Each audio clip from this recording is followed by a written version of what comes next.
There is exactly one politician in history who sued a newspaper for publishing a poll. There's only one politician in American history who is so constitutionally illiterate that he actually thinks you can sue a newspaper for commissioning and publishing a political poll. And now he's threatening to do it again because the New York Times published a poll showing only 32% of Americans think they are better off with Donald Trump as president than they were with Joe Biden as president.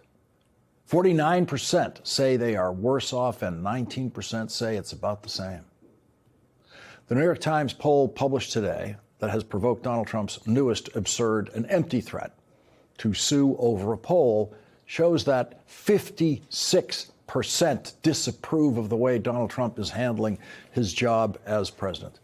The poll shows that Donald Trump has lost the voters that gave him the Electoral College. The swing voters who swung from Joe Biden in 2020 to Donald Trump in 2024 have swung back away from Donald Trump.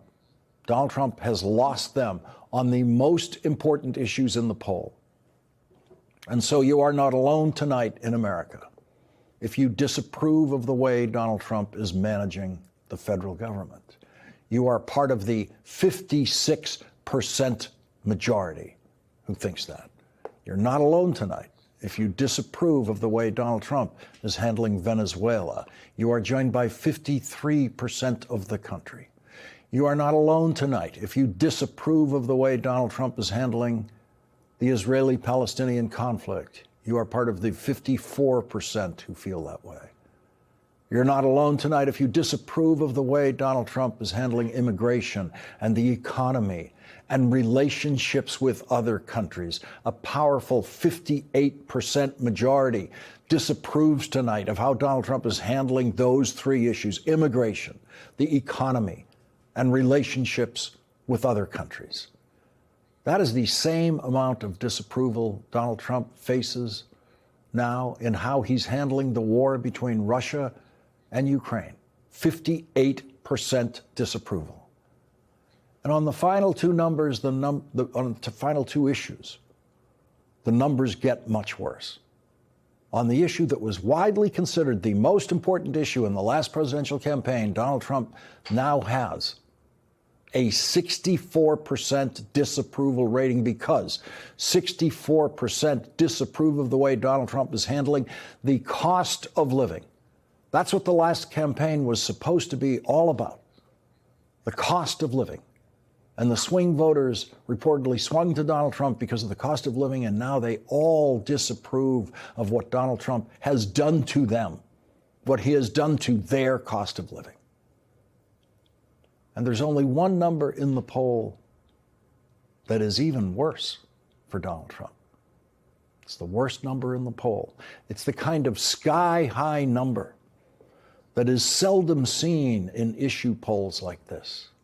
And it is the reason this program has focused so much attention on this issue over the course of the last year. It is the issue that has separated more voters from Donald Trump than any other issue. You are not alone tonight in America if you disapprove of the way Donald Trump is handling the Epstein files.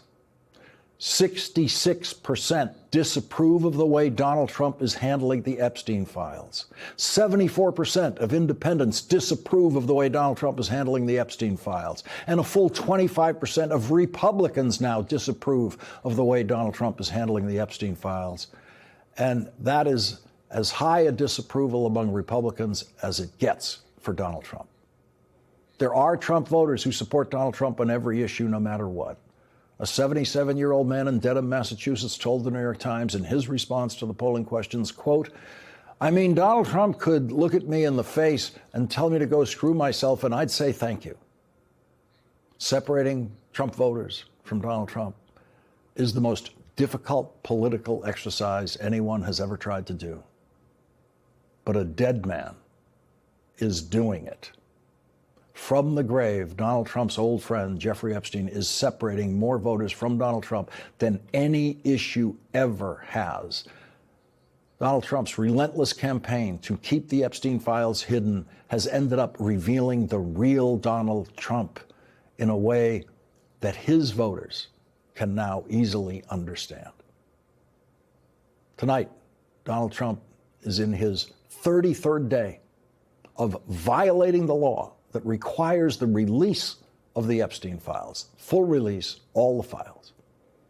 It is part of the long list that proves Donald Trump's sheer hatred of the rule of law. It's not that Donald Trump doesn't respect the rule of law. It's not that Donald Trump doesn't understand the rule of law.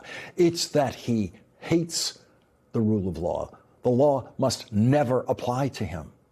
Donald Trump has abused every concept of the rule of law that has been observed by all other politicians throughout our history. He has done it on the civil side of our law and on the criminal side of our law. Suing the Des Moines Register for issuing a poll in the last presidential election? That's Donald Trump's hatred of the civil rule of law that says you can't do that. There's a First Amendment. Can't do that. Donald Trump wants to close down television networks if anyone on the network says anything negative about Donald Trump because he hates the rule of law that prevents that from happening. Today, the man who tried to force Donald Trump to submit to the criminal rule of law by indicting him for a conspiracy against the United States in trying to overturn the presidential election and for violations of the Espionage Act in his illegal possession of classified documents, explained the aspects of his investigation of Donald Trump that he is allowed to discuss publicly at the House Judiciary Committee. And while former Special Prosecutor Jack Smith was testifying, Donald Trump from Air Force One issued a social media post saying, quote, "Jack Smith is a deranged animal." Republicans on the committee who defend language like that all the time only when it comes from Donald Trump, and whose relationship to the truth is identical to Donald Trump's, kept insisting that Jack Smith was an unfair prosecutor who took orders directly from Joe Biden, even though Jack Smith has never spoken to Joe Biden. And all of the pathetically lying Republicans on the committee support Donald Trump's public instruction to his owned and operated federal prosecutors now at the Trump Justice Department to prosecute people in that same post. Donald Trump, of all people, called Jack Smith a deranged animal. He said, quote, "Hopefully the Attorney General is looking at what he's done."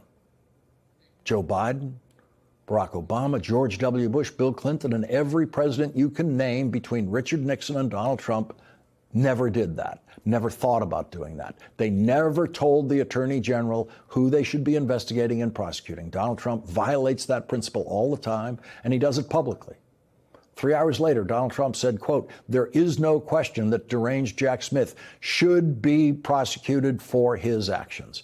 You could not ask for a more flagrant, screamingly obvious proof of a president personally ordering prosecutions than what Donald Trump put in writing today, while lying Republicans on that committee were trying to pretend that Joe Biden or any other president would ever do anything like that. The Republican questions at the committee today ranged from the ignorant to the idiotic.